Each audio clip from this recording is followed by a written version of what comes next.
ఓం శ్రీమాత్రే నమః. ETV life ఆధ్యాత్మిక్ channel ప్రేక్షకులకు స్వాగతం. ఆశా ప్రతీక్షే సంగతం సూనృతంచ ఇష్టాపూర్తే పుత్ర పశుగూంశ్చ సర్వాన్ ఏతత్ వృంతే మనుషస్య అల్పమేధసో యస్య అనశ్నన్ వసతి బ్రాహ్మణో గృహే. ఇంట్లో ఆహారం కోసం అలమటిస్తూ ఆకలిగా ఉండేటువంటి అతిథి ఉంటే ఆ ఇంట్లో వారి ఆశలు, ప్రతీక్షలు, సత్సంగాలు, సత్యవాక్ పరిపాలన ద్వారా కలిగిన ఫలితాలు, ఇష్టములు, పూర్తములు, పుత్రులు, పశు సంపత్తి అన్నీ నాశనమవుతాయి అని కఠోపనిషత్తులో అతిథిని గౌరవించాల్సినటువంటి ఆవశ్యకతను తెలియజేస్తున్నారు. మనకు అనిపిస్తుంది, ఇంటికి వచ్చిన అతిథికి సన్మానం చేయనంత మాత్రాన ఆ అతిథికి అవసరమైనటువంటి వాటిని సమకూర్చనంత మాత్రాన ఆశలు, ప్రతీక్షలు, ఆశ అంటే అందుకోవాలన్న ఆలోచనతో అహరహము కృషి చేసేటువంటి పరిస్థితి. అలానే ప్రతీక్ష అంటే వచ్చిందన్న అందలాన్ని అందుకోవటం కోసం ఎదురు చూసేటువంటి స్థితి. ఇక సజ్జన సాంగత్యం వల్ల కలిగే ప్రయోజనము, సత్యవ్రతాన్ని అవలంబించటం వల్ల కలిగేటువంటి ఫలితము, పుత్రులు, పశు సంపద, ఇష్టములు అంటే యజ్ఞముల ద్వారా కలిగే ఫలితాలు, ఇవన్నీ కూడా అంతరించిపోతాయా అన్నటువంటి సందేహం కలుగుతుంది. నిజానికి ఒక్క అతిథే కాదండి, ఊరికి వచ్చినటువంటి అపరిచితులు ఎవ్వరూ పరిచయం లేక, ఆహారం ఇచ్చేటువంటి దిక్కు లేక ఆకలితో అలమటిస్తే ఆ ఊరికి అనర్థం అని చెబుతారు. అందుకే వినోబా భావే తండ్రి అయిన నరహరి భావే ప్రతిరోజు తాను భోజనం చేసే ముందు ఊరంతా కలియ తిరిగి ఎవరైనా అన్నార్తులు ఉన్నారా అని పరిశీలించి, ఒకవేళ అలా ఎవరైనా ఉంటే వారిని ఇంటికి తీసుకువచ్చి మొట్టమొదట వారిని సత్కరించి వారి ఆకలి తీర్చి తరువాత తాను ఆహారం స్వీకరించేవారట. యజ్ఞశిష్టాశినస్థంతో ముచ్యంతే సర్వకిల్భిషైః భుంజతే తే స్వఘం పాప ఏ పచంతి ఆత్మకారణాత్ అని చెబుతుంది భగవద్గీత. ఆహారాన్ని యజ్ఞాల్లో సమర్పించి అనంతరము స్వీకరిస్తే అది పాపాలన్నింటినీ పోగొడుతుంది, లేదంటే పీడగా మారి నీ అంతాన్ని చూస్తుంది. దేవయజ్ఞము, పితృయజ్ఞము, ఋషియజ్ఞము, భూతయజ్ఞము, మనుష్య యజ్ఞము, ఇలా ప్రాణులందరి ఆకలి తీర్చిన తరువాత ఆ యజ్ఞంలో మిగిలినటువంటి ప్రసాదాన్ని ఆహారంగా స్వీకరిస్తే అద్భుతమైన ప్రయోజనం మనకు సిద్ధిస్తుంది. ఈ విషయాన్ని చెబితే దీనికి నిరూపణ ఏమిటి అని ప్రశ్నిస్తారు. ఒక 3 సంవత్సరాల క్రితం ప్రపంచాన్నంతా అతలాకుతలం చేసిన కరోనా వ్యాధి రావడానికి కారణం ఏమిటి? అది మనలో ప్రవేశించకుండా ఉండాలంటే ఏం చేయాలి అంటే, 500 నానోమీటర్ పరిమాణం కలిగినటువంటి ఆ కరోనా అనే సూక్ష్మజీవి యొక్క న్యాచురల్ ఫ్రీక్వెన్సీ కేవలం 5 హర్ట్జ్. మానవుని యొక్క పౌనఃపున్యం ఫ్రీక్వెన్సీ 15 హర్ట్జ్. ఎట్టి పరిస్థితుల్లో ఆ కరోనా వ్యాధి నీకు సోకే అవకాశం లేదు, నీలో ప్రవేశించేటువంటి ఆస్కారమే లేదు. మరి ఇంతమందికి ఎలా వచ్చింది అంటే, మనలో భయం కలిగినప్పుడు, స్వార్థభావన పెరిగినప్పుడు, అధర్మ కార్యక్రమాలను ఆచరించినప్పుడు మన న్యాచురల్ ఫ్రీక్వెన్సీ 15 హర్ట్జ్ నుంచి 0.1 హర్ట్జ్కి 0.5 హర్ట్జ్కు పడిపోతుంది. అప్పుడు కరోనా మనలో ప్రవేశిస్తుంది.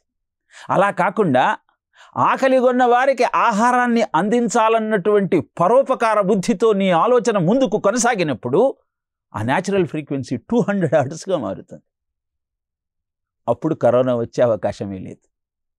ఇంత అద్భుతమైన వైజ్ఞానిక సత్యాన్ని కఠోపనిషత్తు వివరిస్తోందండి. 8వ మంత్రంలో మనం అన్న ప్రసాదాన్ని అన్నార్థులకు అందించేటప్పుడు మనలోని కణముల పెరుగుదల సక్రమంగా సాగుతుంది. అలా చేయకుండా మనం మాత్రమే ఆహారాన్ని వండుకు తింటూ ఎదుటివాడికి ఇవ్వాల్సి వస్తుందేమన్న భావనతో ఫ్రిడ్జ్లో దాచుకుంటూ ఆహారాన్ని సేవిస్తూ ఉంటే మనలో కణముల పెరుగుదలలో వక్రం ఏర్పడి అదే క్యాన్సర్గా పరిణమిస్తుంది. అదే విషయాన్ని అద్భుతంగా ఆశా ప్రతీక్షే సంగతం సూనృతంచ ఇష్టాపూర్తే పుత్ర పశుగోంచ సర్వాన్ ఏతత్ వృత్తే మనుష్యస్య అల్పమేధసో. చిన్న బుద్ధి, కుచ్చితమైన ఆలోచన, తాను మాత్రమే బతికుండాలి, తన అభిప్రాయం మాత్రమే ప్రపంచమంతా విలసిల్లాలి, తాను పూజించే వ్యక్తులనే అందరూ పూజించాలి, అలా పూజించిన వాళ్ళు బతికి ఉండటానికి అవకాశమే లేదన్నటువంటి భయంకరమైన ఆలోచన ధోరణితో ఎప్పుడైతే ప్రపంచం ముందుకు కొనసాగుతూ ఉంటుందో అప్పుడు ఇలాంటి భయంకరమైన వ్యాధులు ప్రపంచాన్ని పట్టి పీడిస్తాయి. దానికి అద్భుతమైన పరిష్కారమే కఠోపనిషత్తులో చెబుతున్న సత్యం.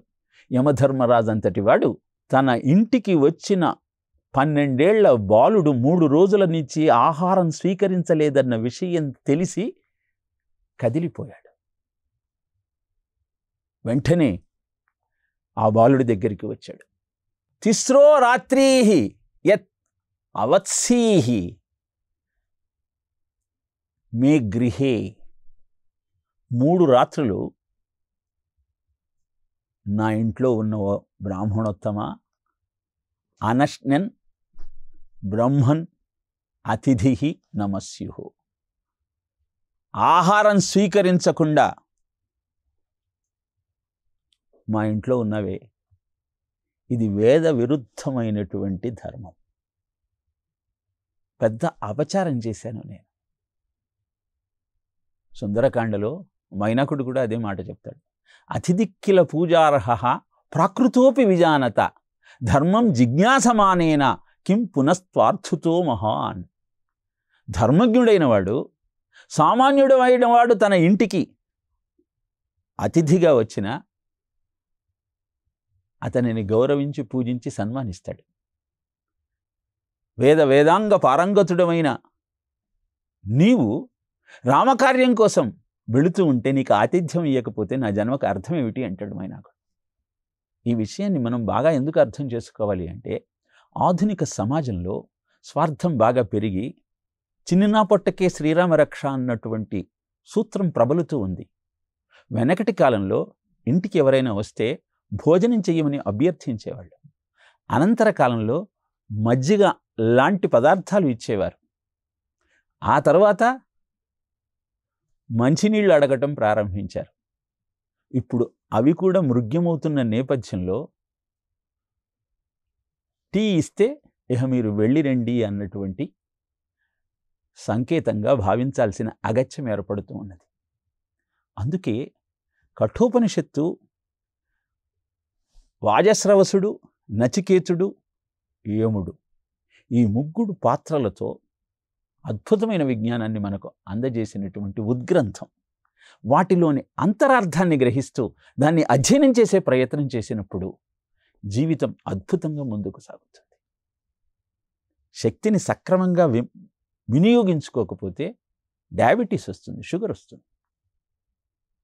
ఆలోచన సక్రమంగా లేకపోతే క్యాన్సర్ లాంటి భయంకర వ్యాధులు వస్తాయి.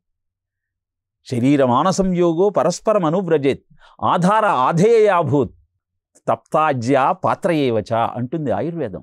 శరీరము మనస్సు ఒకటికి కాంప్లిమెంటరీ. వేడి నూనెను చల్లటి పాత్రలో వేస్తే పాత్ర వేడెక్కుతుంది. అలానే వేడి పాత్రలో చల్లటి నూనెను వేస్తే నూనె వేడెక్కుతుంది.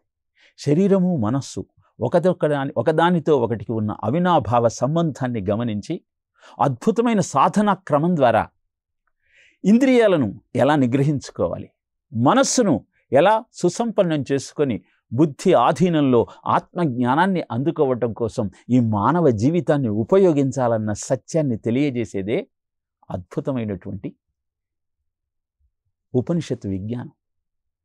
దాన్ని అధ్యయనం చేస్తున్న నేపథ్యంలో తిస్రో రాత్రీహి యత్ అవత్సీహి గృహే మే అనశ్నన్ బ్రాహ్మణ్ అతిథి నమస్యు. నా ఇంట 3 రోజులు ఆహారం లేకుండా ఉన్న నీవు నన్ను క్షమించాలయ్యా, నేను పెద్ద అపచారం చేశాను, నీకు నమస్కారం అని యమధర్మరాజు అంతటి వాడు 12 ఏళ్ల నచికేతునికి నమస్కరిస్తున్నాడు. కారణం అతిథి కనుక. జీవాత్మ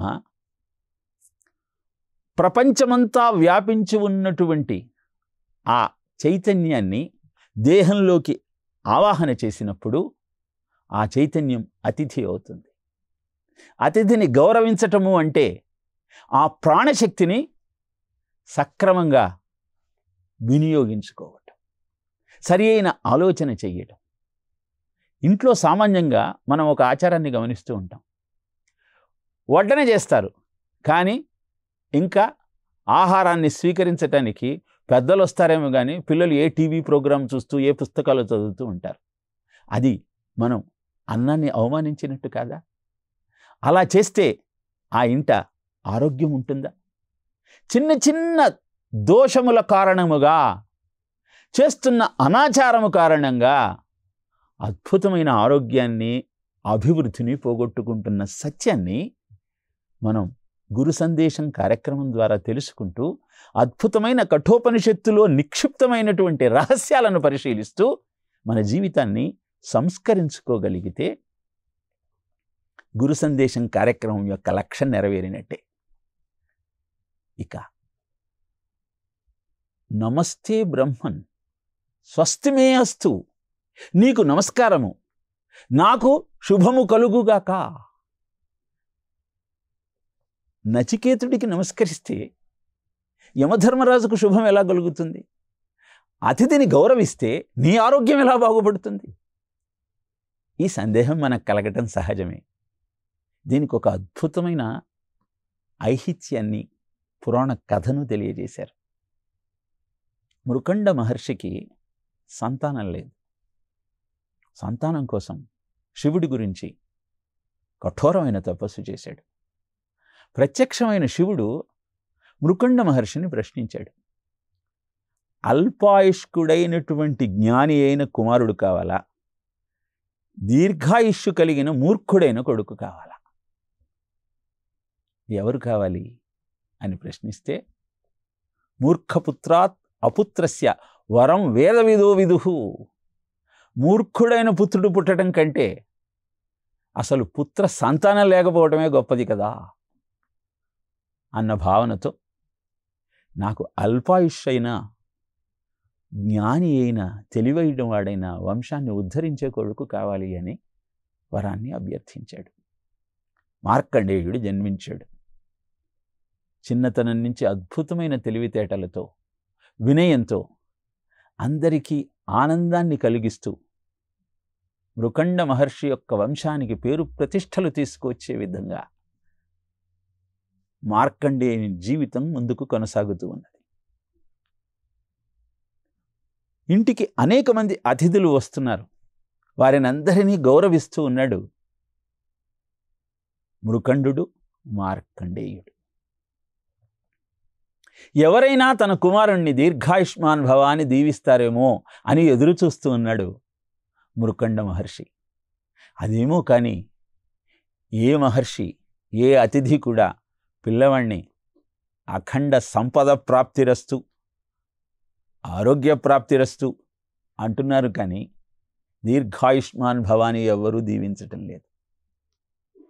ఎదురు చూస్తున్నటువంటి మృకండ మహర్షి ఆశ్రమానికి నారదుడితో సహా సప్తర్షులు వచ్చారు. వారంతా మార్కండేయుడిని చూసి దీర్ఘాయుష్మాన్ భవ అన్నారు. నారదుడు నవ్వాడు. మృకండ మహర్షి ఆశ్చర్యపోయాడు. సప్తర్షులు నారదుణ్ణి ప్రశ్నించారు, ఎందుకు నవ్వావని. అల్పాయుష్షు కలిగిన మార్కండేయుణ్ణి దీర్ఘాయుష్మాన్ భవాన్ని కీర్తించారు, దీవించారు మీరు. వెంటనే సప్తర్షులు ఆ పిల్లవాడిని తీసుకొని బ్రహ్మదేవుడి దగ్గరికి వెళ్ళారు. నీ మాట నిజమయ్యేలా చూసుకో అన్నారు బ్రహ్మదేవుడు. వేదాలు నీ ముఖం నుంచి ఉద్భవించాయి, ఋషివాక్కులు నిజమవుతాయని చెప్పావు, మరి దీర్ఘాయుష్మాన్ భవ అని ఈ పిల్లవాడిని మేము దీవించాం, అది నిజమయ్యేట్టు చూసుకోవాల్సిన బాధ్యత నీదే అని చెప్పారు. ఆలోచించినటువంటి బ్రహ్మదేవుడు మార్కండేయుడికి పంచాక్షరి మంత్రాన్ని ప్రబోధించి శివారాధన చేయమన్నాడు. ప్రతినిత్యము కాశీక్షేత్రంలో శివారాధన చేస్తున్నటువంటి మార్కండేయుడి ప్రాణాలను హరించటానికి మొదట యమదూతలు వచ్చారు.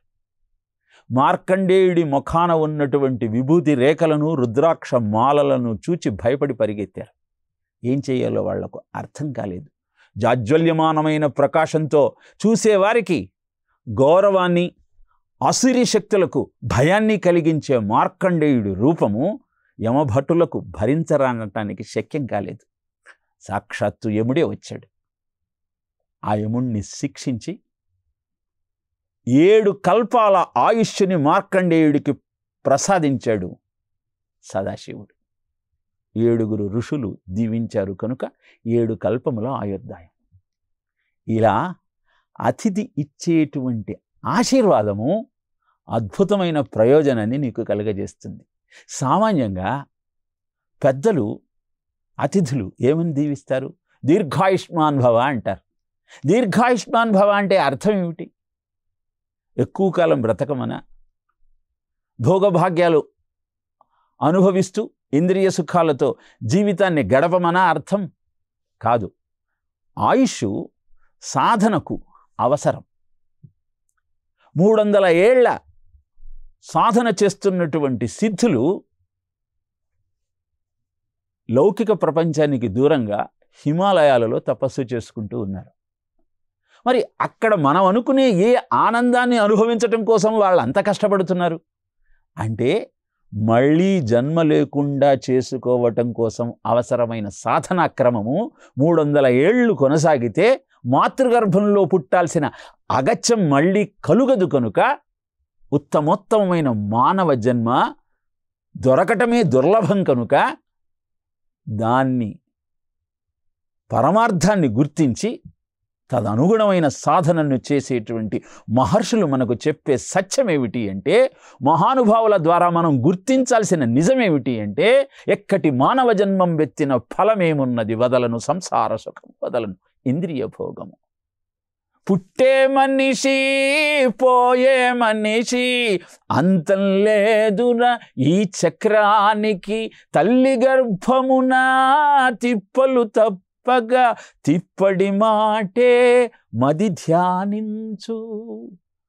మాతృగర్భంలో అనుభవించే భయంకరమైన క్లేశం నుంచి బయటపడటం కోసం ఉత్తమోత్తమైనటువంటి మానవ జన్మను అందుకున్న జీవుడు తన సాధనా క్రమాన్ని సక్రమంగా ముందుకు కొనసాగించటానికి అవసరమైన విజ్ఞానాన్ని ఉపనిషత్తు అందజేస్తుంది కనుక ఆద్యౌ కర్మపసంగాత్ కలయతి కలుషం మాతృకుక్షౌస్థితం మాం విణ్ముత్రామేక్ష మధ్యే కథయితి నితరాం జాఠరో జాతవేదాః యద్యద్వై తత్ర దుఃఖం వ్యధయతి నితరాం కేన శక్యం క్షంతవ్యో మే పరాధ శివ శివ శివభో మహాదేవ శంభో అంటాడు శివాపణ క్షమార్పణ స్తోత్రంలో, శివాపరాధ క్షమార్పణ స్తోత్రంలో.